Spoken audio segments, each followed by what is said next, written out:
Oke, assalamualaikum warahmatullahi wabarakatuh. Selamat sore semuanya. Selamat datang di Laboratorium Paleontologi. Sebelumnya, perkenalkan nama aku Farhan Fadlur Rahman. Di sini aku bakal menjelaskan mengenai materi dari Coelenterata. Nah, fokus yang bakal aku jelasin di sini lebih berfokus kepada morfologi dari Coelenterata itu sendiri. Nanti juga aku bakal menampilkan salah satu dari fosil Coelenterata itu sendiri. Nah, sekarang aku bakal menjelasin apa itu Coelenterata. Coelenterata itu berasal dari kata coel yang artinya kantong atau rongga, dan juga enteron yang artinya perut. Nah, jadi Coelenterata itu adalah hewan yang memiliki kantong atau rongga yang berada dalam tubuhnya.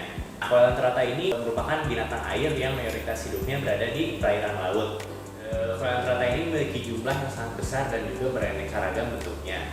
Nah, siklus hidupnya itu memiliki fase metagenesis, yaitu ada dua fase. Yang pertama ada fase vegetatif yang berupa polip, dan juga ada fase generatif yang berupa medusa. Nah, contoh dari filum Coelenterata ini banyak kita jumpai seperti ubur-ubur dan juga koral. Nah, Coelenterata ini memiliki dua cara hidup. Yang pertama secara sesil atau menambat di dasar laut seperti contohnya koral, dan juga secara pelagis atau melayang di laut seperti ubur-ubur. Nah, filum Coelenterata sendiri dibagi menjadi tiga kelas. Yang pertama itu ada hydrozoa. Hydrozoa itu berasal dari kata hydro yang artinya air, dan zoa yang artinya binatang. Contoh-contoh dari hydrozoa ini adalah seperti hydra. Dan yang kedua adalah sipozoa. Sipozoa itu berasal dari kata sipos yang artinya mangkuk, dan juga zo yang artinya binatang. Nah, sipozoa ini memiliki contoh yaitu ubur-ubur yang sering kita jumpai. Lalu yang ketiga adalah anthozoa. Anthozoa itu berasal dari kata anthos yang berarti bunga, dan juga zoa yang berarti binatang. Jadi anthozoa itu adalah binatang yang berbentuk seperti bunga. Contohnya adalah koral. Nah, kita ini lebih berfokus di anthozoa karena hanya anthozoa saja yang bisa menjadi fosil. Nah, sekarang aku bakal menjelaskan mengenai morfologi dari Coelenterata. Morfologinya itu terdapat ada fase polip dan juga ada koralit. Tapi untuk polip sendiri itu tidak semua bagiannya bisa terfosilkan. Kenapa? Karena ada beberapa dari bagian morfologi polip itu yang merupakan bagian lunak, seperti bagian tentakelnya yang tidak bisa terfosilkan. Sekarang aku bakal menjelaskan mengenai bagian dari morfologi koralit. Sekarang aku bakal menjelaskan mengenai morfologi dari koralit. Sebelum itu, apa sih koralit itu? Nah, koralit itu adalah kerangka gampingan yang terbentuk pada fase polip. Sekarang aku bakal menjelaskan apa aja yang ada pada koralit itu. Yang pertama itu ada septa. Septa itu adalah sekat-sekat yang membagi koralit menjadi beberapa kamar. Kemudian yang kedua ada kamar-kamar yang disekat oleh septa yang bernama fossula. Kemudian morfologi yang ketiga itu adalah morfologi yang membagi koralit menjadi bidang horizontal. Nah, ini contohnya. Nah, itu dinamakan sebagai tabula. Nah, kemudian di tengah-tengahnya itu terdapat alat atau sumbu yang mengikat septa, fossula, dan tabula. Nah, ini morfologinya yang dinamakan oleh columella. Lalu yang terakhir ada teka. Teka itu adalah dinding bagian luar dari koralit itu sendiri. Kemudian ada morfologi terakhir pada koralit. Nah, morfologi ini merupakan bagian atas dari koralit yang berbentuk cekungan. Nah, cekungan ini tuh dinamakan oleh calyx. Nah, fungsi dari calyx itu merupakan tempat hidup atau tempat tinggal dari Coelenterata pada fase polip.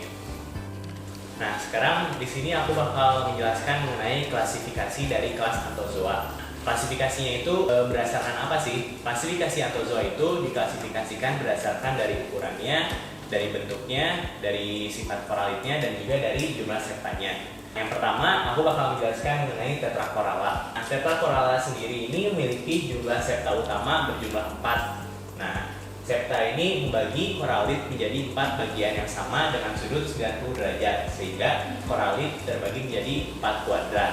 Subkelas tetrakoralla ini memiliki berbagai macam bentuk untuk koralitnya. Nah, bentuk-bentuk koralitnya itu antara lain seperti bentuk silindris, bentuk kerucut, dan lain sebagainya, dan juga memiliki cara hidup berkoloni ataupun soliter.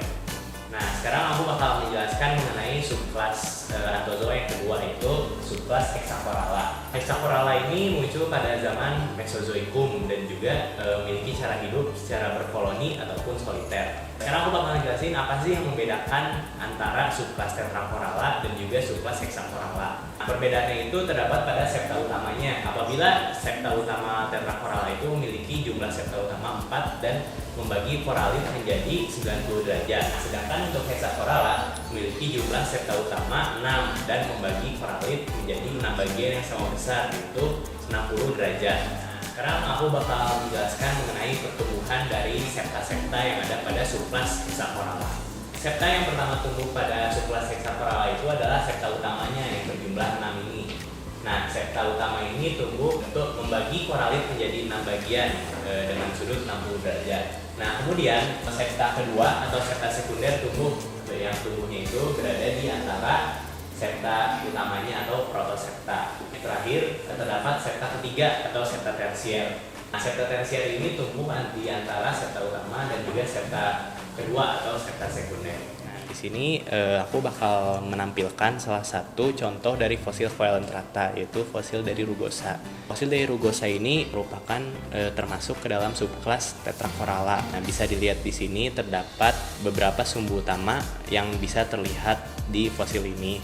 Kenapa nggak semua sumbunya terlihat? Karena memang agak sulit untuk melihat ke semua sumbu utamanya. Nah, kemudian fosil kedua yang bakal aku tampilkan di sini yaitu fosil dari Diastrea.